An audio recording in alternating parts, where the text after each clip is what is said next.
टूट जाता है गरीबी में जो रिश्ता खास होता है। गरीब से कोई बात करना पसंद नहीं करता, इसलिए भगवान से प्रार्थना करें, हे प्रभु देने वाले किसी को गरीबी न दे, मौत दे दे मगर बदनसीबी न दे। दीन बंधु दयालु दया कीजिए, वरना हमको यहाँ से बुला लीजिए। हे प्रभु, हे दीन बंधु, हे दयालु, विदुर जी कहते हैं कभी समय आएगा। एक दिन समय आया, विदुर जी बड़े प्रसन्न मन से घर गए। विदुरानी से बोले, देवी आज तुम्हें पता है कि हस्तिनापुर क्यों सज रहा है? क्योंकि भगवान रथ यात्रा आने वाली है, प्रभु की द्वारकाधीश प्रभु आने वाले हैं। ठाकुर जी बोले, आज आप मंत्री नहीं है, हम उनका दर्शन कैसे करेंगे? तो बोले, क्या हुआ? भगवान की नजर हमारे ऊपर पड़ गई तो हम धन्य हो जाएंगे। दीवाल से सिर लगाए विदुर विदुरानी भगवान को देख रहे हैं और लोग भगवान की आरती उतार रहे हैं, भगवान पर फूल बरसा रहे हैं। कपट पूर्ण मैत्री का परिचय दुर्योधन ने दिया, जगह जगह बंदरवान तोरण द्वार सजाए, लेकिन भगवान तो देख रहे हैं मेरा भक्त विदुर कहाँ है। और जैसे ही विदुर जी पर नजर पड़ी, विदुर जी का तो मन रूपी मयूर नाचने लगा। देखो देवी, भगवान की नजर हम पर पड़ गई, अब तुम घर जाओ, चौका लगाओ, चिटाई बिछाओ, मैं देख के आता हूँ पांडवों के भाग्य का क्या फैसला होता है। विदुर जी गए और नीचे बैठ गए और दुर्योधन ने सुंदर सिंहासन पर भगवान को बिठाया। सुंदर जल आया और भगवान के सामने हाथ जोड़कर खड़ा है। भगवान अब मन ही मन कहते हैं कि दुर्योधन तुम्हारे अंदर कुछ है और बाहर से क्या दिखावा कर रहे हो। भगवान को यही तो अच्छा नहीं लगता, आप अंदर से क्या है। भगवान ये नहीं देखते कि आप गोरे हैं कि काले, भगवान ये नहीं देखते आपने आभूषण सोने के पहने हैं कि चांदी के। भगवान तो आपके मन को देखता है और मन जहां सुंदर होता है प्रभु चला आता है। अरे दुर्योधन, क्या होता है, मैं सुई की नोक के बराबर जमीन में बिना युद्ध के नहीं दे सकता। भगवान समझाने लगे, तुम अभी युद्ध नहीं जानते, युद्ध कैसा होता है। तो भगवान कहने लगे तो उसी समय दुर्योधन ने तलवार निकालकर, तू उनका ही पक्ष करता है, तू उनका ही दूत है, भगवान को तलवार से मारने के लिए दौड़ा। भगवान ने विराट रूप लिया और कहते हैं सुदर्शन चक्र से दुर्योधन से कहा, एक क्षण में तुझे नष्ट कर दूंगा, सारा संसार ही नष्ट कर दूंगा। ये तो मेरी कृपा है। दुर्योधन बड़ा चालाक है, चरणों में गिर गया। महाराज राजनीति राजपाट की बात हम बाद में कर लेंगे। नेति माता गांधारी ने 56 प्रकार के भोग बनाए हैं, चल करके पालो। भगवान बोले, भोजन दो परिस्थिति में होता है, एक तो भोजन कराने वाले के मन में श्रद्धा और दूसरा भोजन करने वाले के पेट में भूख। तुम्हारे मन में श्रद्धा नहीं, मेरे पेट में भूख नहीं, और आज तो मैं वैसे भी भोजन नहीं कर सकता। बोले क्यों? आज श्रीमान विदुर जी के घर मेरा निमंत्रण है। विदुर जी नीचे बैठे थे। विदुर जी बोले, महाराज आपने कब निमंत्रण किया? भगवान बोले, हम जो कह रहे हैं सो सही कह रहे हैं। अब विदुर जी ने सोचा कि मेरे घर खाने का ठिकाना नहीं है, भगवान को क्या खिलाऊंगा, इसलिए कुछ व्यवस्था होनी चाहिए। विदुर जी गए भोग वालों की बजरिया में, कहीं से माखन खरीदा, कहीं से लड्डू खरीदे। भगवान जैसे हम मंदिर में जाते हैं बिना चरण पादुका के नंगे पैर, इसी तरह भगवान जब भक्त के घर जाते हैं नंगे पैर जाते हैं। नंगे पैर भगवान चल पड़े हैं भक्त के घर, क्योंकि भक्त का घर भी भगवान को मंदिर के समान है। भगवान चले जा रहे हैं और इधर लगन लगी है विदुरानी को भगवान के आगमन की। आइए, भगवान आ रहे हैं और इधर लगन विदुरानी के मन में क्या लगी है कि भगवान कब आएंगे। तो आइए हम और आप भी चलते हैं।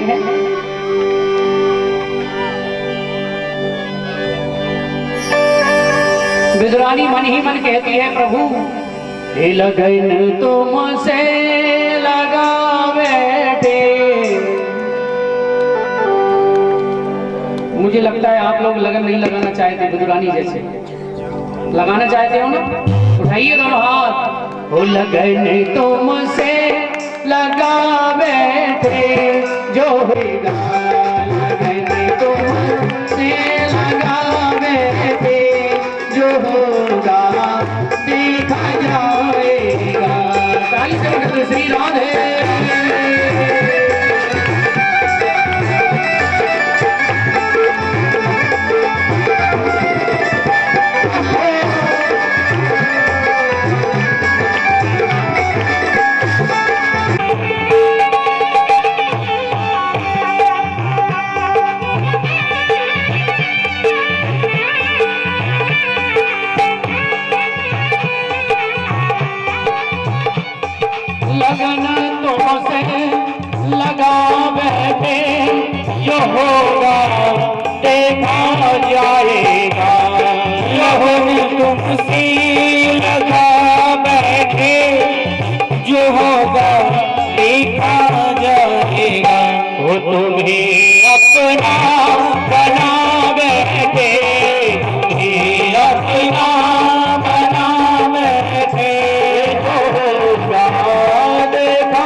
विशेष सूचना, हमारे यजमान श्री नरेश धाकड़ जी के ज्येष्ठ पुत्र गोविंद धाकड़ जी का जन्मदिन है।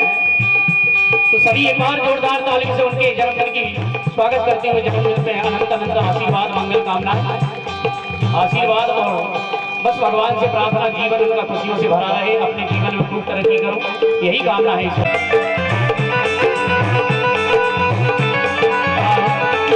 मैं बुलाना चाहूंगा हमारे यजमान के ज्येष्ठ पुत्र गोविंद धाकड़ मंच पर आए और आकर के आशीर्वाद ग्रहण करें, और भगवान इसी तरह से जीवन में खुशियां भरे, इसी तरह से आप जीवन में तरक्की करें। श्री राधे।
खेलो अब परना उठा बैठे, परना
उठा बैठे, जो होगा देखा जाएगा, लगन तुमसे लगा बैठे, जो होगा।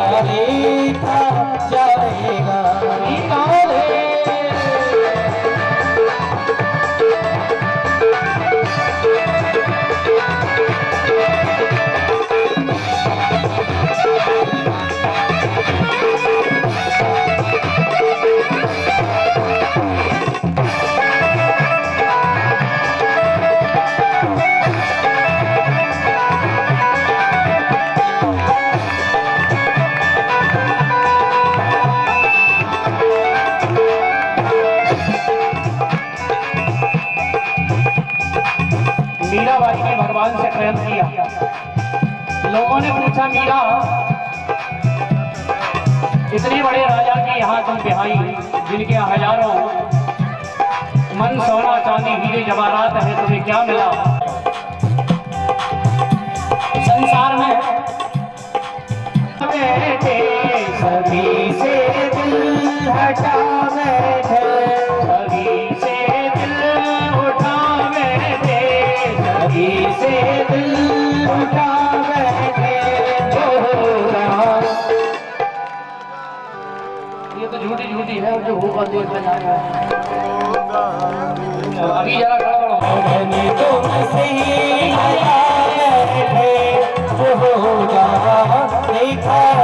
जाएगा। लागी लागी लागी लगन लागी लागी लागी, लागी लागी लागी लगन लागी लागी लागी, लागी लागी लागी लगन लागी लागी लागी, लागी लागी लागी लगन लागी लागी लागी।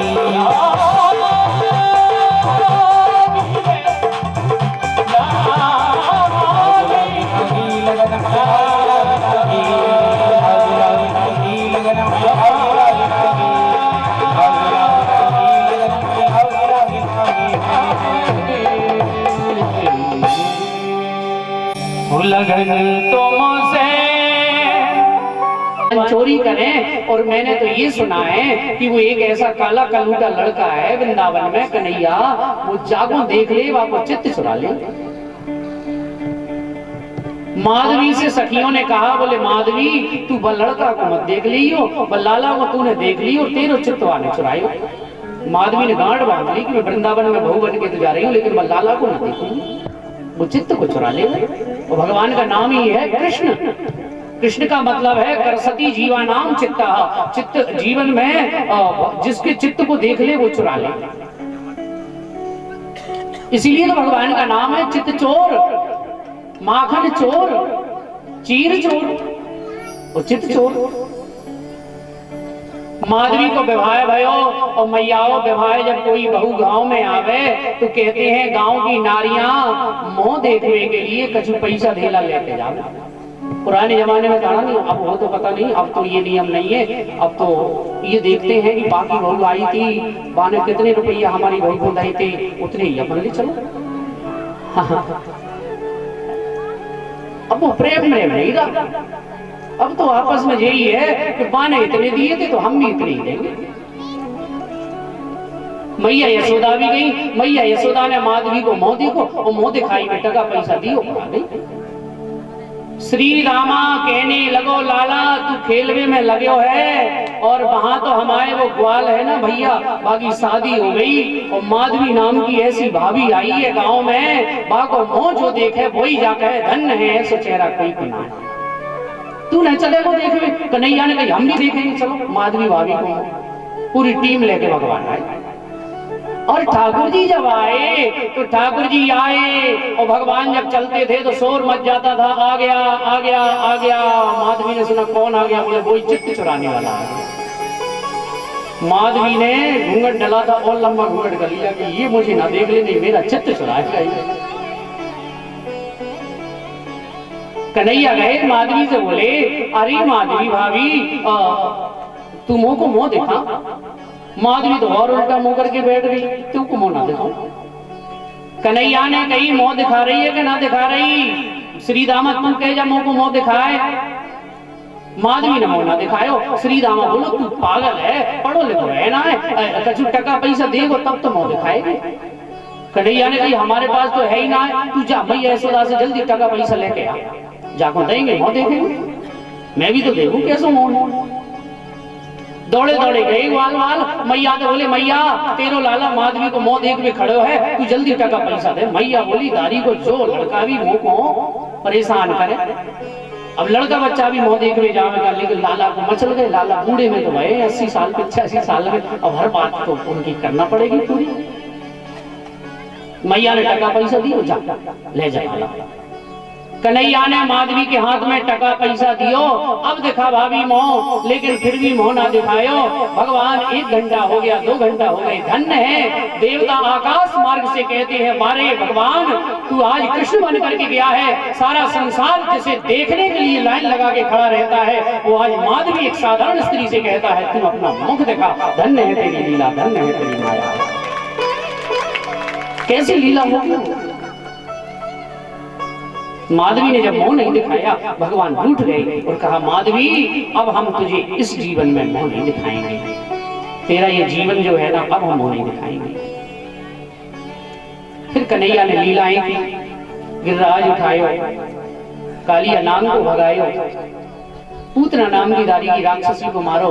तो ये माधवी ने जब सुना तो माधवी को मन ही मन लगा कि वो कैसा लाला होगा। मैंने कितनी बड़ी मूर्खता की कि मैंने उसके दर्शन नहीं किए, भले ही वो चित्त चुरा ले।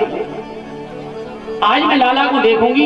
एक दिन मौका लगा, माधवी जब भगवान गिरिराज जी को उठाते हैं उस समय सभी ब्रजवासी गिरिराज के नीचे आए और भगवान को सभी ब्रजवासी देख रहे हैं कि आज तुमने हमारे संकटों को दूर कर दिया। उसी समय माधवी भी मन में सोच रही कि आज मैं लाला के चेहरे को देख लूं कैसे है।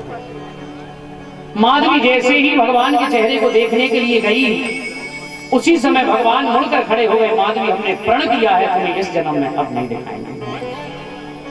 हम और आप भी ध्यान देना, ये कथा केवल माधवी की नहीं है, कृष्ण की नहीं है, हम और आप की भी है। हम और आप भी सुंदर तन लेकर के भगवान ने स्वच्छ तन देकर के संसार में भेजा। और भगवान के सामने जाओगे तो इसे मैला गंदा करके कैसे मुंह दिखाओगे?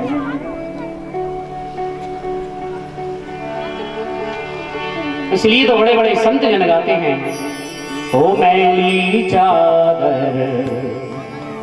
ओढ़ के कैसे हे द्वार तिहारे आऊं, मैली चादर ओढ़ के कैसे द्वार तिहारे आऊं, मैली चादर ओढ़ के कैसे द्वार तिहारे आऊं।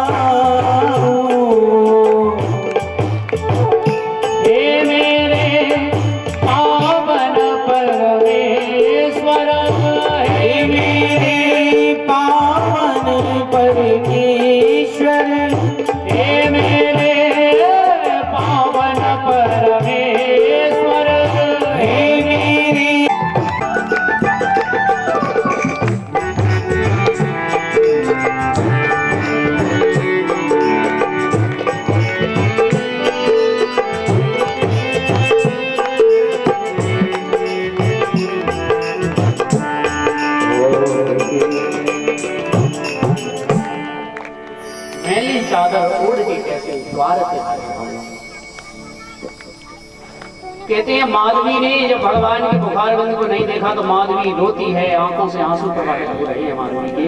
और माधवी ने उसी समय कहा, हे कन्हैया आज तुमने अपना चेहरा मुझे नहीं दिखाया, ठीक है, लेकिन अगले जन्म में मैं प्रण करके मर रही हूँ, अगले जन्म में मैं तुम्हें प्राप्त करके मानूंगी। खड़े खड़े ही शरीर का त्याग कर स्थान में मीराबाई के नाम से जानी जाने लगी। बोलो भक्त वत्सल भगवान की। मीराबाई हुई जिसने फिर छोटे से ही लगन लगा दी भगवान से मिलने के लिए। ऐसी लगन लगाई मीराबाई ने, छोटे से ही भगवान में मन लग गया। लोगों ने कहा मीराबाई विवाह भी किया, लेकिन विवाह होते ही बदनामी होने लगी। हाँ, माला हाथ में लेके भजन करे, सुबह से शाम तक ध्यान देना। कोई बहू किसी के घर आए और केवल माला लेके भजन करे तो बुराई होने लगी, लेकिन बुराई को भी सहन किया। घर से बाहर निकाल दिया। लोगों ने कहा इतने बड़े राजा के यहाँ हीरे जवाहरात, हीरे मोती इत्यादि बड़े बड़े राजा के यहाँ सुंदर सुंदर हीरे जवाहरात धन है, लेकिन तुमको क्या मिला संसार में आकर के? तो मीराबाई कहती है कि मुझे तो वो धन मिला है जो संसार में किसी के पास नहीं है। पायो जी मैंने राम रतन धन पायो। ये रतन धन मिलता कहाँ है? वस्तु अमोलक दी मेरे सदगुरु, ये सत्संग में मिलता है। इसलिए ध्यान देना। इसलिए तो कहते हैं कथा में अपने आने वाली पीढ़ी बच्चों को जरूर साथ लाए, बच्चों को कथा सुनाए। लेकिन नियम है कि चलो भैया कथा हो रही है, बूढ़े बूढ़े लोगों को भेज दो। अच्छा, सही बात बताना। लेकिन आने वाली हमारी पीढ़ी भगवान को भूलती जा रही है। बड़ी बड़ी जगह एक बार जयपुर कथा करने गए तो यजमान का बेटा विदेश से आया, अमेरिका से। ठाकुर जी सामने रहते ही है, हमसे पूछने लगा व्हाट इज दिस महाराज, ये क्या है? भगवान को भूल गया, ब्रह्म परमात्मा संसार को बनाने वाले को भूल गया, तो तुझे कहते नहीं क्या होगा? शादी हुई है, भूला। तो लोग आने वाली पीढ़ी समझे कि भगवान क्या है, कथा क्या है, कथा का सार क्या है। और वृंदावन की तरफ बढ़ गई मीराबाई। बहुत समस्याएं आई, लेकिन सब समस्याओं से छुटकारा पा लिया। लोगों ने पूछा हीरे जवाहरात वाले राजा के यहाँ ना रुक करके तुम्हें क्या हीरा क्या मिला? तो मीराबाई कहती है संसार में हीरे मोती बहुत देखे हैं, लेकिन मैंने जिससे प्रेम किया है, जिससे मैंने अपना मन लगाया है, वो साधारण नहीं है। संसार के हीरे भी उसके सामने फीके पड़ जाए। तो गोपाल ठाकुर ऐसा है, किसी के हाथ में हीरा, किसी के नाक में हीरा। मीराबाई कहती है किसी के हाथ में हीरा, किसी के नाक में हीरा, मुझे हीरों से क्या मतलब, मेरा गोपाल खुद हीरा। मेरा तो ठाकुर खुद हीरा है, हीरों का सरताज है। दीवानी हो गई रे मीरा, मस्तानी हो गई। ओ प्रेम रंग में रंगी चुनरिया हो, मीरा ओ मीरा, ओ मीरा दीवानी हो गई, ये मीरा मस्तानी हो गई। ओ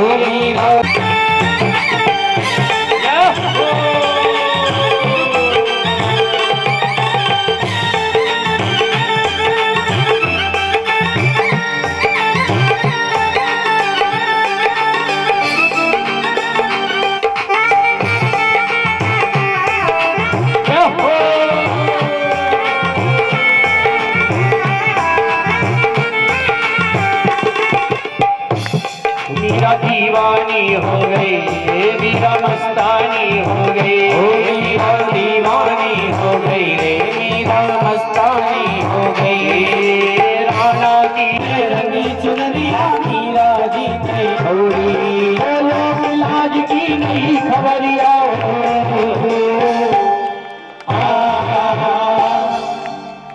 मुझे लगता है केवल मीरा ही वही दीवानी भई है, आप लोग हो रहे हैं।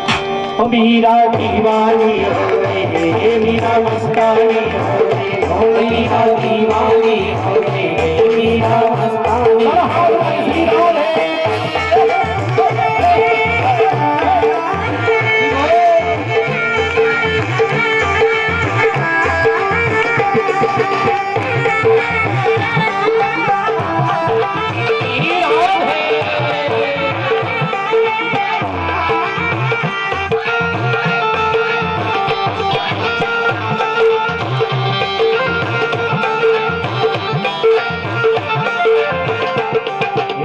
दुनिया से प्रीत तोड़ के शाम रंग चढ़ाया, इस दुनिया से प्रीत तोड़ के शाम का रंग चढ़ाया।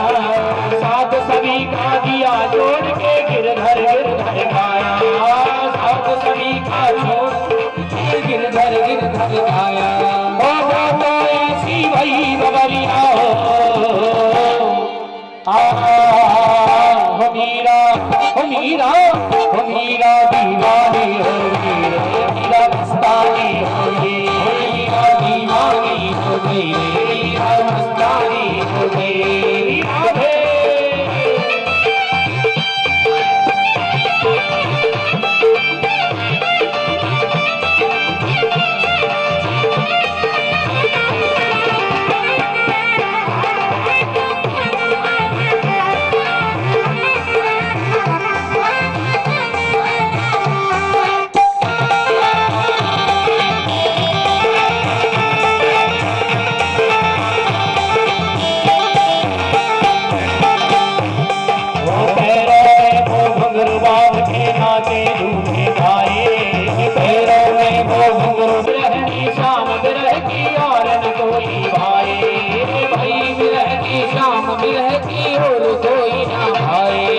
वृंदावन की बड़ी नगरिया हो मीरा, मीरा, मीरा दीवानी हो गई, मीरा मस्तानी हो गई। मीरा दीवानी हो गई।